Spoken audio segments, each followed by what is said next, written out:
హల్లెలూయా హల్లెలూయా. మన ప్రభు అయినటువంటి యేసుక్రీస్తు ప్రభు నామములో అందరికి వందనాలు, వందనాలు, స్తోత్రాలు. అందరికి వందనాలు. ఇది దేవుడిచ్చినటువంటి సందేశం. ప్రతి వారం దేవుడిచ్చిన సందేశమే. కానీ గత శుక్రవారం రోజు చర్చిలో ప్రార్థన అయిపోయిన తర్వాత ఇంటికి వెళ్ళి మళ్ళా ప్రార్థన చేశాను. అయ్యా, ఏ సందేశం చెప్పాలి, ఏం చెప్పాలి? నువ్వు ప్రతి వారం నాకు ఇస్తున్న సందేశమే కదా, నువ్వు చెప్పమంటే చెప్తున్నాను, ఏది చెప్పమంటే అదే చెప్తున్నాను ప్రభువా. రేపు ఆదివారం ఏం చెప్పాలని బాగా ప్రార్థన చేసి శుక్రవారం పడుకున్నా. నేను వేకువ జామున ఇక నేను లేస్తాను అనగా ఒక స్క్రీన్ మీద కనపడినట్టుగా మేలుతో నీ హృదయాన్ని తృప్తిపరుస్తాను ఒక లెటర్ కనిపించింది. టక్క నాకు వెంటనే మెలకు వచ్చేసి ఇక మళ్ళీ ప్రార్థనకి కూర్చున్నాను. దేవుడిచ్చిన మాటలు ఇప్పుడు మీతో మాట్లాడాలనుకుంటున్నా. ఇప్పుడు నేను దేవుడు చెప్పమన్నాయి, ఇప్పుడు మీతో చెప్తున్నా. పరిశుద్ధ గ్రంథం నుంచి బైబిల్ ఉన్న వారందరూ కూడా, చదువొచ్చిన వాళ్ళందరూ కూడా మీ దృష్టి అంతా బైబిల్ మీద పెట్టండి. పరిశుద్ధ గ్రంథం నుంచి 103వ కీర్తన 5వ వాక్యం. పక్షిరాజు యవ్వనము వలె నీ యవ్వనము క్రొత్తదగుచుండునట్లు మేలుతో నీ హృదయాన్ని తృప్తిపరుస్తాడు. పక్షిరాజు యవ్వనము వలె నీ యవ్వనము క్రొత్తదగునట్లు మేలుతో నీ హృదయాన్ని తృప్తిపరుస్తాడు. మేలుకి మరొక పదం ఏంటంటే మంచి వాటితో దేవుడు ఏం చేస్తాడు? నిన్ను తృప్తిపరుస్తాడు. మంచి గోధుమలతో దేవుడు నిన్ను తృప్తిపరుస్తాడు. ఎలా తృప్తిపరుస్తాడు దేవుడు మనల్ని? ఎట్ట తృప్తిపరుస్తాడు? మంచి ఆశలతోటి, మంచి ఆలోచనలతోటి నీ ఆశయాల్ని దేవుడు తృప్తిపరుస్తాడు. తరువాత మన జీవితం ఎలా ఉంటుందనంటే, ఎప్పుడు మన దేవుడు తృప్తిపరుస్తాడంటే, పక్షిరాజు యొక్క జీవితం ఎలా ఉంటుంది? పక్షిరాజు అంటే అర్థమైంది. దీని ప్రత్యేకంగా బైబిల్లో పక్షిరాజు అని రాస్తున్నాడు. ఇది గద్ద. పక్షిరాజు అంటే గద్ద, లేదా గరుడ పక్షి, లేదా డ్యాగ, లేదా రాబందు, అన్ని పేర్లు దీనికి ఉన్నాయి. దేవుడు సృష్టించినటువంటి జీవులలో ఇది ప్రధానమైన పక్షి. దేవుడు సృష్టించినటువంటి జీవులలో ప్రధానమైన పక్షి. ఇది బైబిల్లో కూడా చూస్తే అపవిత్రమైన పక్షి కూడా. ఇదేనా పరిశుద్ధమైన పక్షి ఏం కాదు, అపవిత్రమైన పక్షి. ఇది మనం బాగా ఆలోచన చేస్తే, పాలస్తీనా దేశంలంట ఈ రకాల పక్షులు 8 రకాలుగా ఉంటాయంట. ఈ పక్షులు 8 రకాల పక్షులు అంటే, ఒకే పక్షి 8 రకాలుగా ఉంటాయంట పాలస్తీనా దేశంలో. ఈ పక్షులు ఎలా ఉంటాయి అని అంటే మనం బాగా ఆలోచన చేస్తే, ఈ పక్షిని దేవుడు ఏం చేశాడంటే, నేను ఏ విధంగా పక్షిరాజు ఏ విధంగా రెక్కలతో తన పిల్లలను మోస్తుందో ఆ విధంగా నేను మిమ్మల్ని మోసాను అని అంటాడు దేవుడు. అంటే అపవిత్రమైన పక్షి ఇది, అయినా పక్షిరాజుతో పోలుస్తున్నాడు దేవుడు. చాలా సందర్భాలు మనం అనుకుంటుంటాం కదా, వాళ్ళు మంచోళ్ళు కాదు, చెడ్డోళ్ళు, మంచి లక్షణాలు వాళ్ళకు లేవని అనుకుంటుంటాం. దేవుడు మీకు బాగా ఒక విషయం మీకు చెప్తా. మీకు మందిరానికి ఎవరైతే ప్రయోజనకరంగా ఉంటారో వాళ్ళ సాతాను ప్రయోజనకరంగా ఉండనీయడు. వాళ్ళని మంచి లేకుండా చేస్తాడు. వాళ్ళల్లో ఎవరైతే ఇది నా మందిరము, నేను పని చేయాలి, నా మందిరంలో నేను ఒలి మొక్క వలె ఉండాలని ఎవరైతే అనుకుంటారో వాళ్ళని దూరపరుస్తాడు సాతానుడు. వాళ్ళనే కొడతాడు దెబ్బ. ఏ విధంగా తెలుసా? రోగాల మీద కొడతాడు, శ్రమల మీద కొడతాడు, అప్పుల మీద, సమస్తమైన వాటి మీద కొడతాడు వాళ్ళని, కుటుంబ కలహాల మీద కొడతాడు వాళ్ళని. అందుకని దేవుడు ఏమన్నాడు తెలుసా? ఇప్పుడు ఏమన్నాడంటే, పక్షిరాజు తన పిల్లల్ని రెక్కల మీద ఏ విధంగా మోస్తుందో ఆ విధంగా నేను మోసుకుంటూ వచ్చానంటాడు దేవుడు. ద్వితీయోపదేశ కాండం చూడండి. ద్వితీయోపదేశ కాండం 32వ అధ్యాయము 11వ వాక్యం. పక్షిరాజు తన గూడు రేపి తన పిల్లల పైన అల్లాడుచు రెక్కలు చాపుకొని వాటిని పట్టుకొని తన రెక్కల మీద వాటిని మోయినట్లు యెహోవా వారిని నడిపించను. అంటే పక్షిరాజు ఆ పిల్లలు పడిపోతాయేమోనని. అది అపవిత్రమైన పక్షే, పరిశుద్ధమైన పక్షి కాదు, జీవులలో ఒక మంచి పక్షి అది. అటువంటి పక్షి తన పిల్లలు పడిపోతాయేమోనని తన పిల్లల్ని రెక్కలు చాపి గూడు రేపి ఆ పిల్లల్ని పట్టుకునే విధంగా మోస్తుందో మిమ్మల్ని అనేక సార్లు నేను మోసానంటాడు దేవుడు. ఐగుప్తు దేశాన్ని నుంచి కనాను వైపుకు మిమ్మల్ని నా రెక్కల మీద మోసుకొని వచ్చాను నేను మిమ్మల్ని అంటాడు దేవుడు. ఎన్నోసార్లు దేవుడు మిమ్మల్ని రోగాల్లో మోసాడు, కష్టాల్లో మోసాడు, నిందల్లో మోసాడు, అవమానాల్లో, శోధనలో, సమస్యల్లో, ఇబ్బందుల్లో, ఆర్థిక పరిస్థితుల్లో మోసాడు దేవుడు మిమ్మల్ని. నీకు జ్ఞాపకం లేదా? నీకు గుర్తు లేదా? పక్షిరాజు తన పిల్లల్ని ఏ విధంగా గూడు రేపి మోస్తుందో ఆ విధంగా నేను మోసాను మిమ్మల్ని. ఎంత ప్రేమ కలిగినటువంటి దేవుడు ఆయన. ఆలోచించండి. రెండోది మనం బాగా ఆలోచన చేస్తే ఈ పక్షిరాజు అతి వేగంగా పరిగిస్తుంది. ఏం చేస్తుంది? అతి వేగంగా పరిగిస్తుంది. రెండోది ఎత్తైన స్థలాల్లో ఉంటుంది. రెండోది దూరం నుంచి చూస్తుంది అన్నమాట. ఏం చేస్తుంది? దూరం నుంచి పలాని స్థలంలో ఏముందని చూస్తుంది. ఇప్పుడు మన రోడ్లో నిలబడుకొని దూరంగా కానీ చూస్తే హిందూపూర్ సెంటర్ కనపడుతుందా మనకు? అంతకంటే కూడా కనపడుతుంటుంది. రోడ్డు చక్కగా ఉంటే రోడ్డు టర్న్ అయిపోతే ఇంకా కనపడదు. ఎందుకు? మనం ఎత్తైన స్థలంలో లేవు కాబట్టి కనపడదు మనకు. పక్షిరాజు అంట ఎత్తైన స్థలాల్లో ఉంటుందంట. బాగా గుర్తుపెట్టుకోండి. ఎత్తైన స్థలాల్లో ఎవరైతే ఉంటారో వాళ్ళకి చెడు కూడా మంచిగా కనిపిస్తుంది వాళ్ళకి. నువ్వు ఎత్తైన స్థలాల్లో లేవు, నువ్వు భూలోకంలో కిందనే ఉండవు కాబట్టి నీకు అన్నీ కూడా చెడ్డగానే కనపడతాయి. నీకు దూరాన్ని నుంచి కనిపిస్తుందంట పక్షిరాజుకి. ఇప్పుడు నువ్వు దూరాన్ని ఉండవు. ఎక్కడ తెలుసా? మందిరం వేయడం ఉంది, మీరు దూరాన్ని ఉండారు, అక్కడ ఇక్కడ దూరాన్ని ఉండారు. దూరాన ఉన్నటువంటి నీకు మందిరం కనపడుతుందా? కనపడదు. నీకు ఒక ఆధారం కనపడుతుంది నీకు. ఎందుకు తెలుసా? నువ్వు ఎత్తైన స్థలాల్లో లేవు నువ్వు. అందుకే దావీదు అన్నాడు, నాకు కింద స్థలాలు వద్దయ్యా, నాకు ఏడ కావాలి, నాకు నేను ఎక్కలేని ఎత్తైన కొండపైకి నన్ను ఎక్కించన్నాడు. Praise the lord. హల్లెలూయా. నేను ఎక్కలేని ఎత్తైన కొండపైకి నేను ఎక్కాలయ్యా. ఎందుకు తెలుసా? నేను ఎత్తైన స్థలాల్లో ఉంటే నా శత్రు నాకు మిత్రుగా కనపడతాడు, నన్ను హింసించే వాళ్ళు నాకు సోదరులుగా కనపడతారు, నన్ను బాధించే వాళ్ళు నాకు స్నేహితులుగా కనపడతారు. నాకు అన్నం లేకపోయినా ఆకలేస్తున్నా కానీ నాకు ఏమనుకో, నాకు నిందలో నాకు బహుమానంగా మారుస్తుంది తెలుసా? నేను ఎత్తైన స్థలాల్లో ఉండాలని నేను కోరుకుంటున్నా. ఆలోచించండి. ఈ రాబందు, ఈ పక్షిరాజు ఎక్కడుందంట?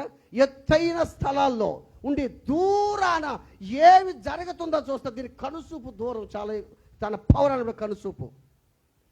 ఎత్తైన స్థలాల్లో ఉండి అక్కడ నిలబడి చూస్తుంటుంది, ఏం జరుగుతుందని చూస్తూ ఉంటుంది. నువ్వు ఎత్తైన స్థలాల్లో ఉంటే నీకు మందిరంలో ఏం జరుగుతుందా, అసలు మన జీవితం ఎలా ఉందా, క్రైస్తత్వం ఎలా ఉందా, పరిచయం ఎట్ట జరుగుతుందా, ఎవరు పరిచయం చేస్తున్నారు అని నీకు అర్థమవుతుంది. నువ్వు ఎత్తైన స్థలాల్లో ఉంటావులే. నువ్వు ఎంతసేపటికి కిందనే ఉండాలనుకుంటున్నావు. నువ్వు కిందనే ఉన్నటువంటి నిన్ను దేవుడు ఎత్తైన స్థలాల్లో పెట్టాలని ఆశపడితే ఆ నుంచి మళ్ళా కిందకే దూకేస్తున్నావు. నువ్వు ఆలోచించు. కథ ఒకటి ఉంది కదా, మీకు కథ ఒకటి ఉంది కదా. వాక్యం చెప్పేటప్పుడు ఆలోచన చేసుకోండి. ఇది నాకే అనుకుంటే నీకే అనుకో, దాన్ని బట్టి మారు నువ్వు. కారణమే తెలుసా?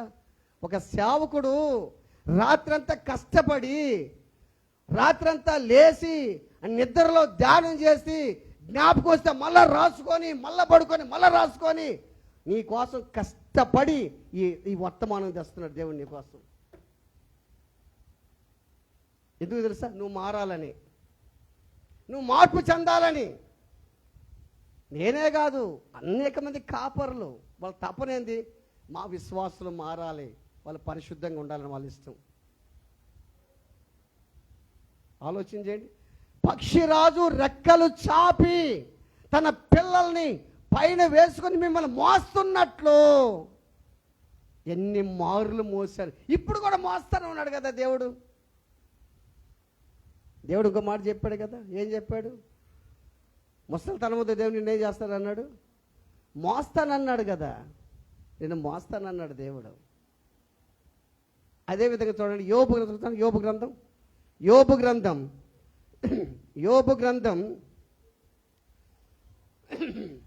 39వ అధ్యాయము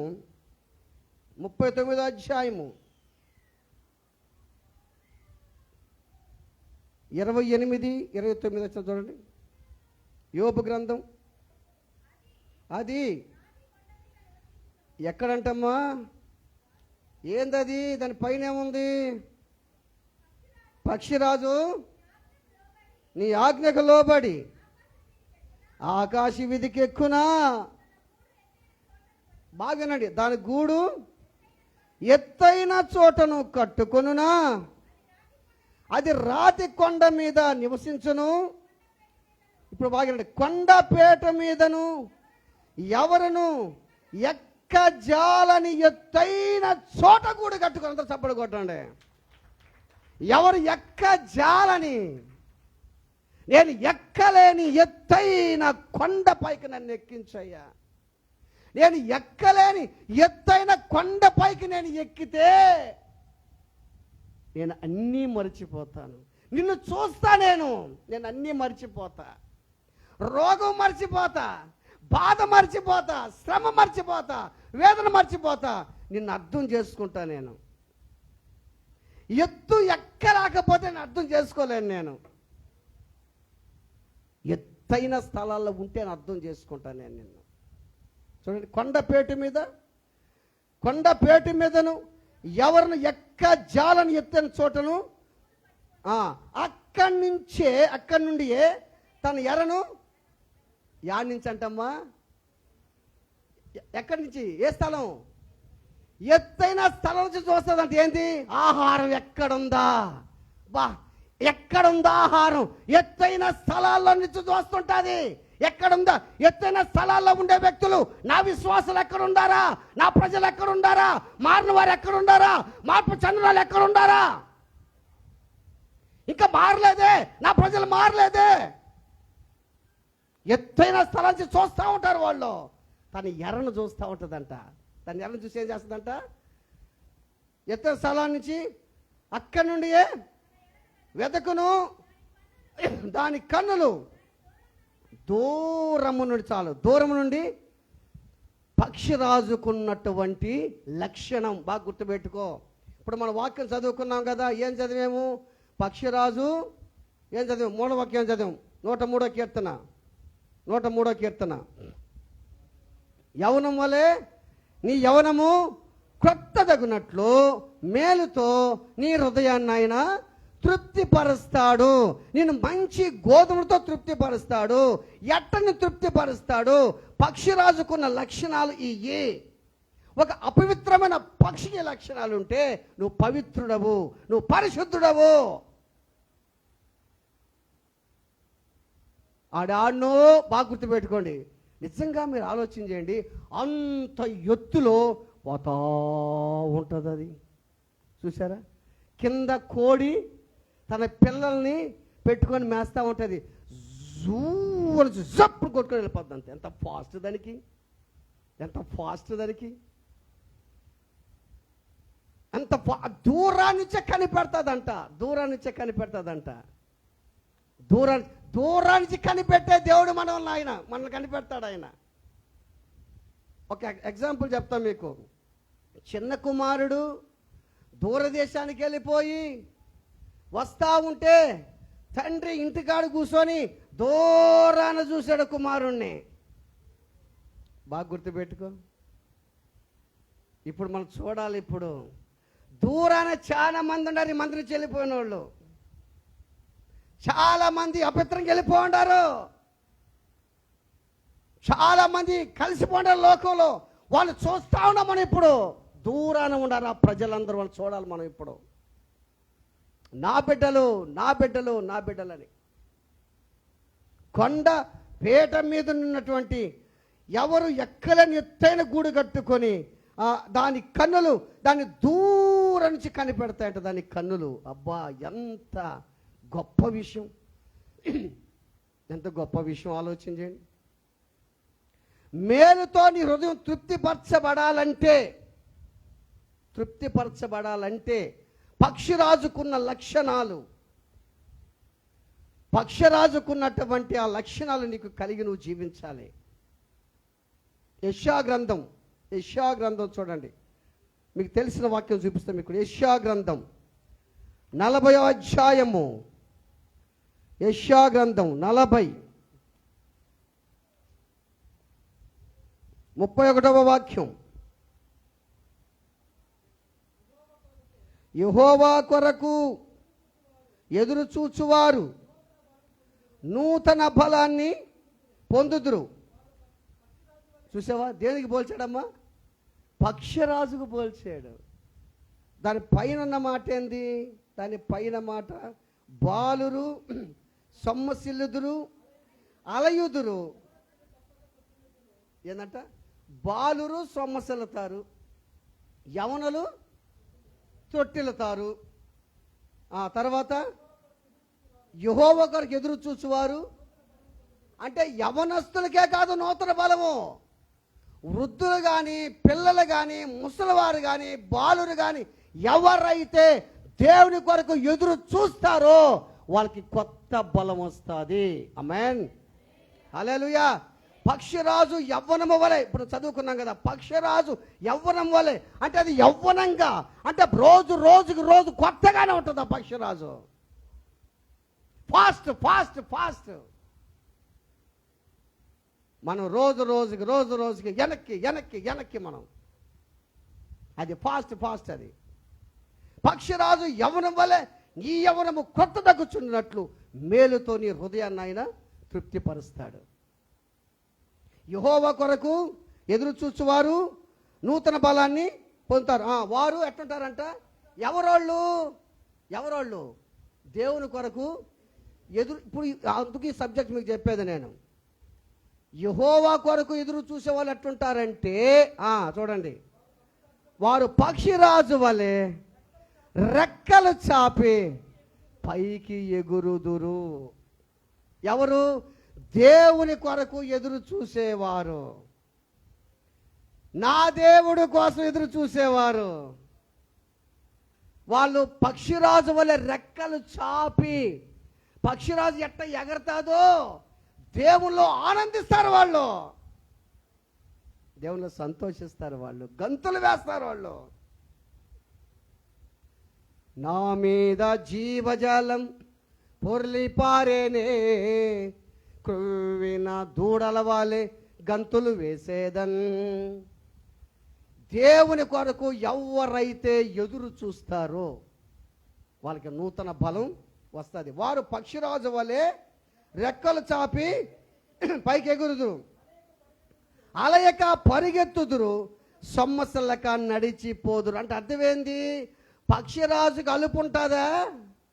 ఏమ్మా, పక్షిరాజుకి అలుపు ఉంటుందా? సొమ్మసిల్లిపోద్దా?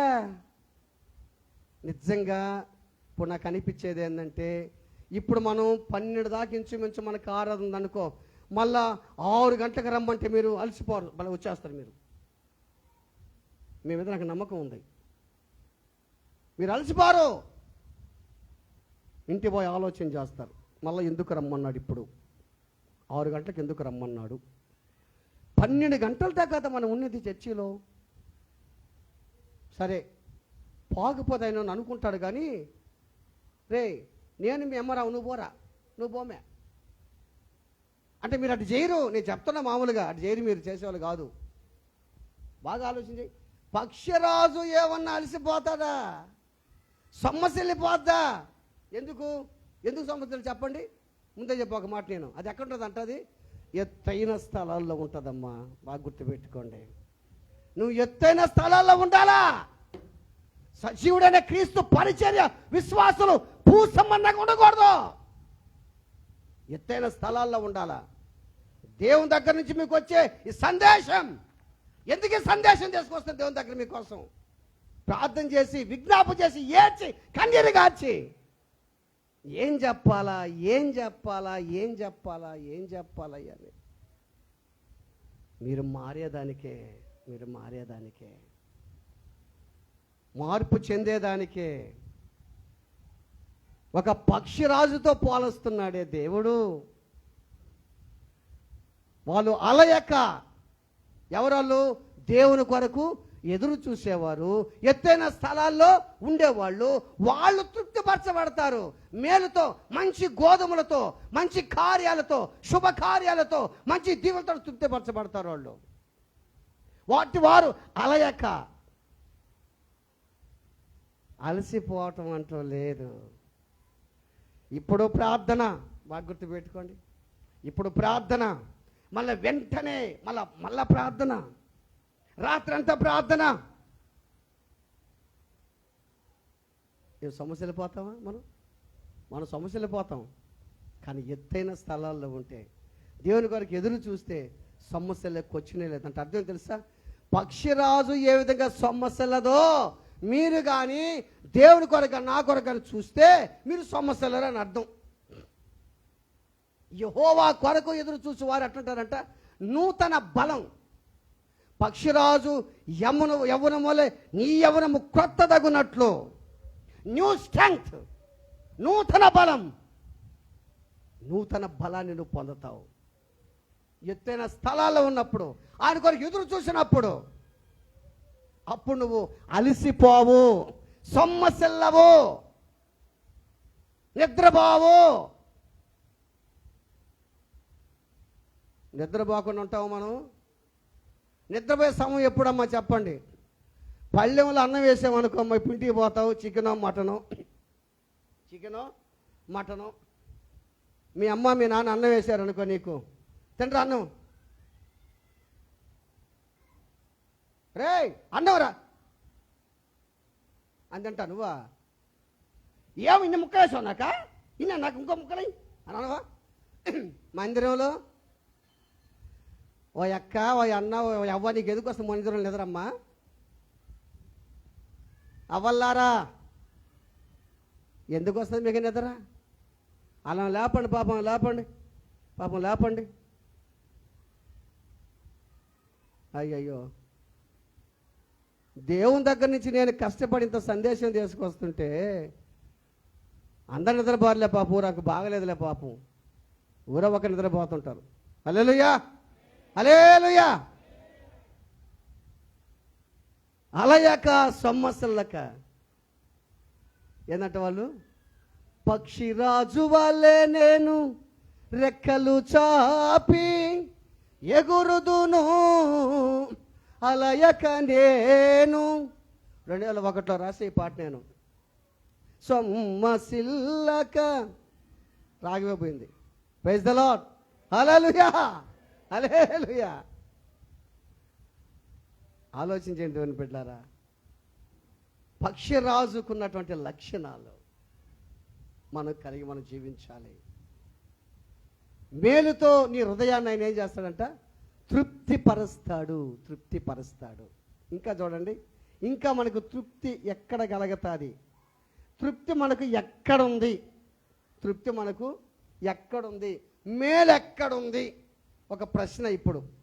మేలు ఆడుంది, తృప్తి ఆడుంది. చూడండి 65వ కీర్తన చూడండి. బైబిల్ ఉన్న వాళ్ళందరూ కూడా, అందరికి తెలిసిన వాక్యం, చాలా సందర్భాలు చదివి ఉంటారు. మరి మీరు చదివి ఉండొచ్చు వాడి మాటను. మీరు 65వ కీర్తన 4వ వాక్యం. బాగా అందరూ అనాలి, ప్రతి ఒక్కరి బాగా అనాలి. నీ ఆవరణములలో నివసించినట్లు నీవు ఏర్పరచుకొని చేర్చుకునివాడు ధన్యుడు. నీ పరిశుద్ధాలయము చేత, నీ మందిరములోని మేలు చేత నీకు తృప్తి ఆడుందయ్యా. ఏడని చెప్పండి. మందిరంలో తృప్తి ఉందయ్యా, మేలుందయ్యా. బాగా గుర్తుపెట్టుకో. ఇంట్లో ఉంటే భార్యాభర్తల మధ్య పిల్లకాయలో ఎవరో ఏదో సమస్యలని, ఆ మాట అని, ఈ మాట అని, అదని, నువ్వు అరవటం అది సహజమే, నేను కాదంటూ తప్పట్టంలే, అన్నీ ఉంటాయి. కానీ వారానికి ఒక్కసారి, ఇంకొక రోజు శుక్రవారం నువ్వు మందిరంలోకి వస్తే నీకు ఒక మేలు ఉందమ్మా. ఆ మేలేని తెలుసా? ఆ మేలేందంటే, ఆయన ఒంట్లో ఉన్న మేలేందంటే, ఒకటి నెంబర్ 1 ఆశీర్వాదం, ఒకటి సంతృప్తి, ఒకటి 2 మేళ్ళుండి ఆయన ఇంట్లో. ఇది ఎవరిల్లు? ఇది ఎవరిల్లు? మన ఇంట్లో ఏముంది? సమస్యలు, అప్పులు, కష్టాలు, పోరాటాలు, బాధలు, ఇరుకులు, ఇబ్బందులు మన ఇంట్లో ఉండేది. అయ్యి. కానీ ఇంట్లో ఏముండయి? ఈ ఇంట్లో అప్పులు ఉండవు. ఇది ఎవరిల్లు? ఇది దేవుని ఇల్లు, ది హౌస్ ఆఫ్ గాడ్. ఇది బేతేలు. నీ ఇంట్లో ఎంతసేపుడుగా ఈ తల నొప్పేందిరా నాయన, ఈ నడువు నొప్పేందిరా నాయన, వాడిట్టంటున్నాడు, ఈడట్టంటున్నాడు ఏందిరా నాయన. నువ్వు ఎత్తైన స్థలాలు పట్టించుకోవక్క అన్నా, నువ్వు పట్టించుకోవు అన్నీ అనుకొని, నేను ఎవరైనా అనుకొని, నిన్నెవ్వరైనా తిట్టని. మనుష్యుడు ఏమి విత్తుతాడో అదే పంటను కోస్తాడంతే. నువ్వు పోతా ఉంటే నీ వెనక ఎన్నిసార్లైనా, ఎన్ని కుక్కలైనా మొరగనే. ఏనుగు పోతా ఉంటా, నువ్వు ఏనుగు అనుకోవయ్యా. ఏనుగు పోతా ఉంటుంది, కుక్కలు బౌ బౌ నరుస్తూ ఉంటాయి. ఏనుగు కానీ వెనక్కి తిరిగితే ఒక కుక్క ఉండదాడ. నువ్వు ఏనుగే, చచ్చినా వెయ్యే, బతికినా వెయ్యే. దేవుడు నీకు మంచి జీవితం ఇచ్చాడు. నేను ఎవరైతే బాధపరుస్తారనుకుంటున్నారో, నేను ఎవరైతే లాస్ చేయాలనుకుంటారో, నేను ఎవరైతే ఇబ్బందుల పాలు చేయాలి, నేను ఎవరైతే అప్పులు పాలు చేయాలనుకుంటారో వాళ్ళు అప్పులు అయిపోతారు. కారణం తెలుసా?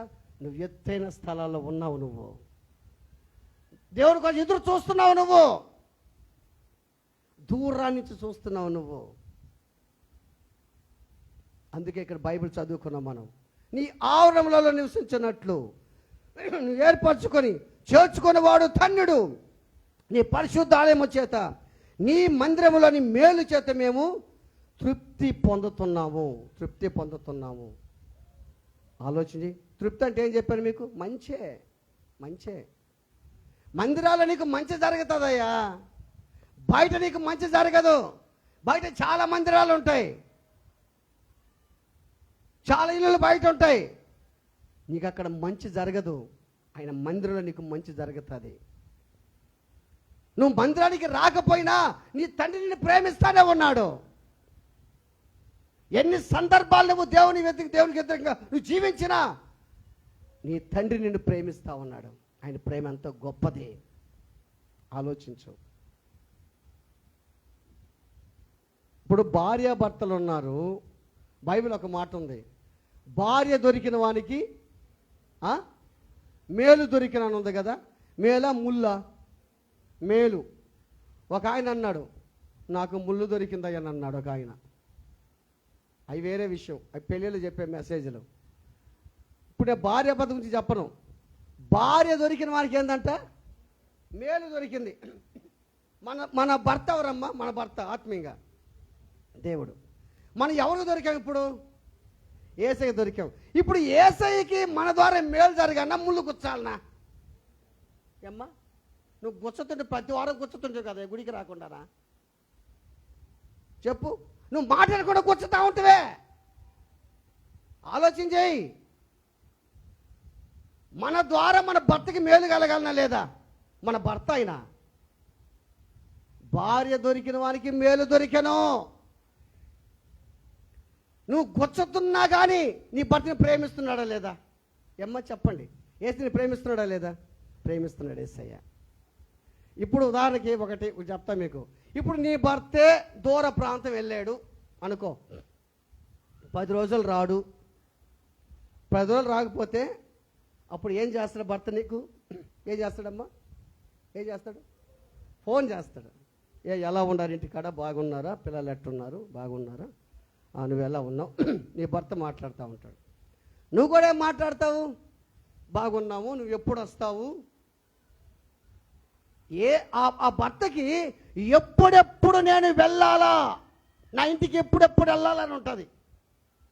భార్యకు కూడా ఎప్పుడెప్పుడు భర్త వస్తాడని ఉంటుంది. బాగా గుర్తుపెట్టుకో.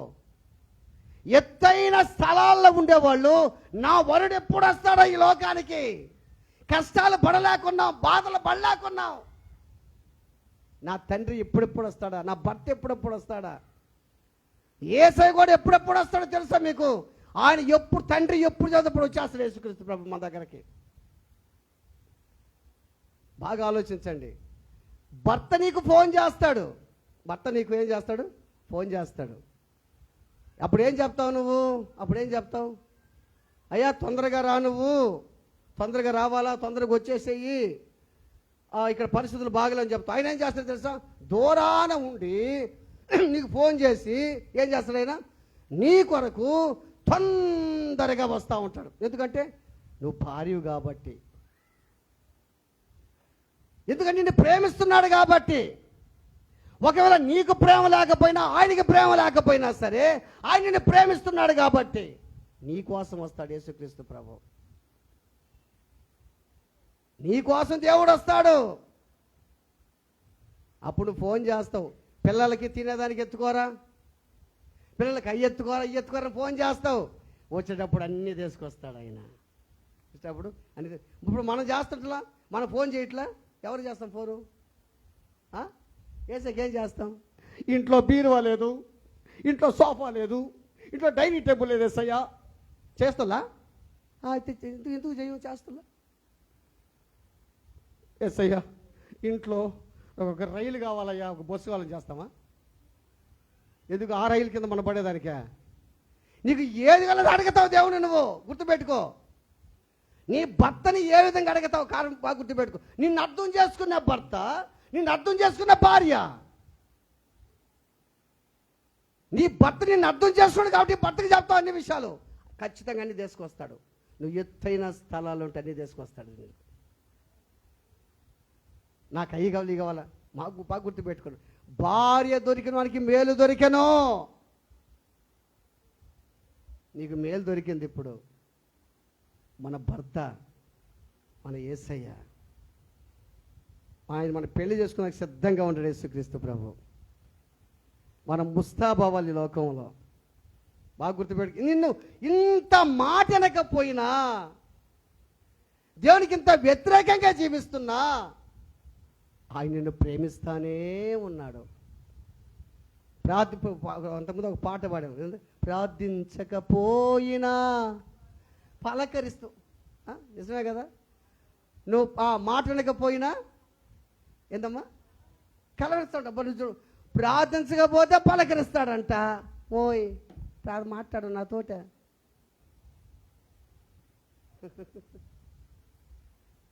ఇప్పుడు చూడండి, కొంతమంది నేను మాట్లాడినంతే మాట్లాడను. మాట్లాడవా? నువ్వు నాకు ఇచ్చినా, నాకు ఆ ప్లాట్ ఇమ్మంటే ఇచ్చినా, నాకు ఇల్లు అట్టా ఉంది నాకు ఇచ్చినా, ఇస్తా. ప్రార్థించకపోయినా ఏంటంట, మాట్లాడకపోయినా, అబ్బా నువ్వు మాట వినకపోయినా కానీ కలవరిస్తూ ఉంటాడంటమ్మా ఎవరైనా. యేసయ్యా, నేను ఆ మధ్య 2 రోజుల కిందట ఒక పోస్ట్ చూశాను. నేను వెంకటరమణమ్మ స్టేటస్ ఒకటి చూశాను. నేను వెంకటరమణమ్మ నెంబర్ ఫీడ్ చేసుకుంటే ఆ స్టేటస్లో మాధవ్ అని పెట్టుంటాడేమో దాన్ని. ఒక స్టేటస్ చూశాను నేను దాన్ని. ఏంటంటే ఒక ముగ్గురు ఇది నేను బాగా చెప్తాను మీకు, దాంట్లో చదివాను నేను. ఒక ముగ్గురు ఒక అరుగు మీద కూర్చో ఉంటారు ముసలోళ్ళు. ఇంట్లో 2 భార్యాభర్తలు ఉంటారు. వాళ్ళు మాట్లాడుకొని వాళ్ళని చూస్తారు. 2 భార్యాభర్తలు ఏం మాట్లాడుకుంటారంటే, అయ్యా చాలాసేపు నుంచి వాళ్ళ ముగ్గురు అక్కడే కూర్చో ఉన్నారయ్యా, అసలు వాళ్ళ అవసరం కనుక్కొని వస్తారని చెప్పి ఆమె వస్తుంది. అయ్యా మీ ముగ్గురు ముసలోళ్ళు చాలాసేపు నుంచి మీరు ఇక్కడే కూర్చో ఉన్నారు, దయచేసి మా ఇంటికి వస్తారా? వాళ్ళు అంటారు, మేము ముగ్గురిని మీ ఇంటికి వచ్చేదానికి కుదరదు, ఎవరైనా ఒక్కరు రావాలి మేము. అదేందయ్యా అని అంటే వాళ్ళు అంటారు, ముగ్గురు ఒక వ్యక్తి అంటాడు, నా పేరు సంపద. ఏమంటాడు ఆయన? నేను ఏ ఇంటికి వెళితే ఆ ఇంట్లో సంపద ఉంటుంది. రెండవది ఏమంటారు తెలుసా? నా పేరు జయం. నేను ఏ ఇంటికి వెళ్తే ఆ ఇంట్లో ఉంటుంది జయమే. మూడవది అంటాడు, నా పేరు ప్రేమ. నీకు ఏం కావాలో తేల్చుకోమంటాడు. వాళ్ళ ముగ్గురు అంటారు. పాపం ఈమెకి ఏం అర్థం కాదు. పాపం ఆదామవల్లాగా ఆదం కాడికి పోకుండా పాపం పండు కోసుకుంది. అట్ట కాకుండా నేరుకి వెళ్ళిపోద్ది. పాపం ఎక్కడికి పోద్ది? భర్త కాడికి. ఏమండి నువ్వు పిలవమన్నావు కదా. వాళ్ళ ముగ్గురు అక్కడ ముసలి కూర్చో ఉంటే వాళ్ళ పేర్లు, మొదటి పేరు సంపద అంట, రెండోడి పేరు చెప్పండి ఏ పేరు? జయం అంట, మూడోడి పేరు ప్రేమ అంట. వాళ్ళు ముగ్గురు రమ్మంటే రారంట, ఎవరైనా ఒకరు వస్తారంటయ్యా. అవునా? అందుకని మళ్ళీ తేల్చుకోమన్నాడు. ఆయన ఏం చెప్తారు తెలుసా? మనకి ఎవ్వరొద్దు, మనకు ప్రేమ కావాలంటాడు. ఏమంటాడు? ప్రేమను పిలుచుకోరా అంటాడు. ఏం పోతా నేరుగా, అయ్యా మీలో ప్రేమ ఎవరు? నేను. మీరే మా ఇంటికి రండి. అంత చప్పుడు కొట్టండి. అప్పుడు ఆ ప్రేమ పోతా ఉంటే వెనక సంపద జయం వస్తా ఉంటే వాళ్ళ ఇంటికి. అంత చప్పుడు కొట్టండి. Praise the Lord. నీ ఇంట్లో ప్రేమ ఉంటే నీతో సంపద జయం ఉంటుంది. ఆ ప్రేమ భార్యాభర్తల పుట్టాల ప్రేమ. నీలో ప్రేమ ఉంటే ఎత్తైన స్థలాల్లో ఉంటావు నువ్వు. అందరిని ప్రేమిస్తావు నువ్వు, ప్రతి ఒక్కరిని ప్రేమిస్తావు నువ్వు, అందరిని ప్రేమిస్తావు. ఆయన అంటాడు, అవంటది మాకెవ్వరొద్దు, ప్రేమే కావాలి. ఆ ప్రేమను తీసుకుపోతే ప్రేమ వెనకేమొస్తాయి? సంపద వచ్చేస్తుంది, తర్వాత జయము వచ్చేస్తుంది, అన్నీ వచ్చేస్తాయి. ప్రేమ కలిగి జీవించేదానికి ప్రయాసపడయ్యా. బైబిల్ ఉన్న మాటలు అవన్నీ నువ్వు పొందుకునే దానికే ఈ మందిరానికి రావాలి మనం. ఈ మందిరంలో మేలు ఉంటుంది నీకు, ఆ మేలు మంచి జరుగుతుంది నీకు. కొంతమంది ఎట్టుంటున్నారంటే, బళ్ళు ఎప్పుడమ్మా మనకు తెలిసేది? బళ్ళు జూన్ 12, జూన్ 12. మళ్ళీ పరీక్షలు ఎప్పుడు మనకు? మళ్ళా సంవత్సరంలో కదా, ఏప్రిల్ పరీక్షలు అనుకో. జూన్ బళ్ళు తెరిస్తే బడిగే పోకుండా ఏప్రిల్ పరీక్ష రాసినట్టు ఉంది. ఏమన్నా అర్థం ఉందంటమ్మా? ఏయ్యా, జూన్లో బళ్ళు రోజు బడికి పోయి చదువుకుంటే ఎంత బాగుంటుంది. బడికి పోకుండా ఎప్పుడా పరీక్షలా? ఆ పాట బాధపడి మర్చిపోయిన అట్టేది ఏడుంది, అట్ట కాగితం ఏది, క్లిప్ ఏది, పెన్ ఏది? ఈ పెన్ను రాయటం లేదురా. ఆడపోయి ఏమి రాస్తావు? ఒకసారి ఇంటర్మీడియట్ చదువుతాను. నేను ఇంటర్మీడియట్ ఎగ్జామ్కి పోతా ఉన్నాం. తెలుగు రాస్తూ ఉంటా. తెలుగు రాస్తూ ఉంటే, ఇంటర్మీడియట్ తెలుగు రాస్తూ ఉంటే పక్కన కూర్చో ఉన్నాడు వాడు. కూర్చో ఉంటే వాడు నా సైజు వస్తూ ఉన్నాడు. చూసి వాడు రాస్తున్నాడు. 2 స్టావులు రాసేసాడు వాడు. ఒరే నాయన ఈడ 2 స్టావులు రాశాడని చూస్తే, తీరా చూస్తే వాడు సినిమా మొత్తం రాసేసాడు దాంట్లో. ఏ రాశాడు వాడు? అప్పుడు కొత్త సినిమా విడుదలైంది అప్పట్లో. ఆ సినిమా మొత్తం రాసేసాడు వాడు. బయటకు వచ్చి ఒరే భలే రాసినట్టుండేవన్నా, బ్రహ్మాండంగా రాశాడు, 2 సినిమాలు రాసేసేదంట అన్నాడు వాడు. అంటే అర్థమైంది, వాడు బయటకు వస్తే కదా. అంతేనమ్మా. ఇప్పుడు నువ్వు అంటున్నావు కదా, ఏమని? ఏసయ్యా రాయ్యా అంటున్నా. ఇప్పుడు నీ భర్తను ఆడుంటే ఫోన్ చేస్తున్నావు, ఏమంటే రా అంటే వచ్చేస్తున్నాడు. నీ భర్త ఏసయ్యా, నువ్వు మాట్లాడితే ఆయన వస్తున్నాడా? నేను ప్రేమిస్తున్నాడా? ఆలోచించి. ఆయన ప్రేమ నీకు చులకన అయిపోయింది. ఆలోచించండి, ఎంత ప్రేమ కలిగినటువంటి దేవుడైనా. ఎప్పుడో ఒక్కసారి నువ్వు వస్తే ఏ ఎగ్జామ్ రాస్తావు? ఏం చదువుతావు? నీకేం అర్థమవుతుంది? చెప్పు. రోజు వెళ్ళి లెసన్ చదువుతూ ఉంటే నీకు అంత బాగుంటుంది. రోజు వాక్యం వింటా ఉంటే అంత బాగుంటుంది. అందుకే పక్షిరాజు యవనం వలని యవనము కొత్తగా కూర్చుండినట్లు మేలుతో మన హృదయాన్ని ఆయన ఎట్ట తృప్తి పరుస్తాడంటే మీకు చెప్పే. ఇప్పుడు నేను మనం ఎలా ఉంటే తృప్తిపరచబడతాం, ఎక్కడ ఉండాలి, ఏ స్థలంలో ఉండాలి, ఎవరి కొరకు ఎదురు చూడాలి, ఎక్కడ మనకు తృప్తి ఉంది. ఎక్కడ తృప్తి ఉంది మనకు? దేవుని మందిరంలో తృప్తి ఉంది. నేను మందిరంలో తృప్తి ఉంది. ఈ మందిరంలో చాలా సంపద ఉంది. నీకు తెలియదేమో, మందిరం చాలా సంపద ఉంది. మందిరంలో ఆశీర్వాదం ఉంది. ఒక్క పిల్లర్కి ఆశీర్వాదం ఉంది. ఆ పిల్లర్ని పట్టుకుంటే ఆశీర్వాదం ఉంది. ఆ పిల్లర్ని పట్టుకొని క్లీన్ చేసే ఆశీర్వాదం ఉంది. ఈ సౌండ్ సిస్టమ్ క్లీన్ చేసే ఆశీర్వాదం ఉంది. ఆ కుర్చీ క్లీన్ చేసే ఆశీర్వాదం ఉంది. ఒక పక్క చిమ్మితనికి ఆశీర్వాదం ఉంది. ఇంత మేలు పోగొట్టుకుంటున్నావు నువ్వు. ఆలోచించే. నాకు మందిరం అంటే చాలా ఇష్టం. మందిరం అంటే చాలా ఇష్టం. నాకు చెట్లు అంటే కూడా చాలా ఇష్టం. నాకు ఇంకా కానీ స్థలం కానీ ఎక్కువ ఉంటేనా మొత్తం చెట్లు వేసేసి ఉండేవాడిని. రకరకాల చెట్లు వేసి ఉండేవాడిని. ఇంకా నేను అంతకద్దు స్థలంలో కూడా అంజూరపు చెట్టు తెచ్చేసేటప్పుడు ఈ స్థలంలో గమ్మగుండా అంజూరం చెట్టు, ద్రాక్ష చెట్టు, ఓలివ చెట్టు, ఖర్జూర చెట్టు కూడా తెచ్చేసి ఉండేవాడిని. అంత ఆశ నాకు, అంత ఆశ. మనందరం కూడా ఎత్తైన స్థలాల్లో ఉండాలి. పక్షిరాజు కొండ పీట మీద ఎత్తైన స్థలాల్లో నిలబడి దూరాన ఎర్రను చూస్తుందంట. దూరాన ఎక్కడ ఆహారం ఉందా అని చూస్తుందంట. ఎక్కడ ఆహారం ఉందా, ఎక్కడ ప్రజలు అనారోగ్యాలతో ఉన్నారా, ఎక్కడ ప్రజలు దిక్కులేని స్థితిలో ఉన్నారా, ఎక్కడ ప్రజలు నవ్వులు పాలైపోతున్నారా, నువ్వు దూరాన చూస్తలేదు. ఇంట్లోనే కూర్చొని మనకెందుకులే అట్ట చెప్పలా దేవుడు. అలా చెప్పలా. దేవుడు నాకు ఈ సందేశం ఇచ్చాడు రాత్రి. ఈరోజు మనందరం కూడా ఆ ఆశీర్వాదాలతో, ఆ మేలుతో మనం తృప్తి పొందుదాం. దేవుడి కొద్ది మాట వినికిడిలో దీవించునుగాక. ఆమేన్, ఆమేన్.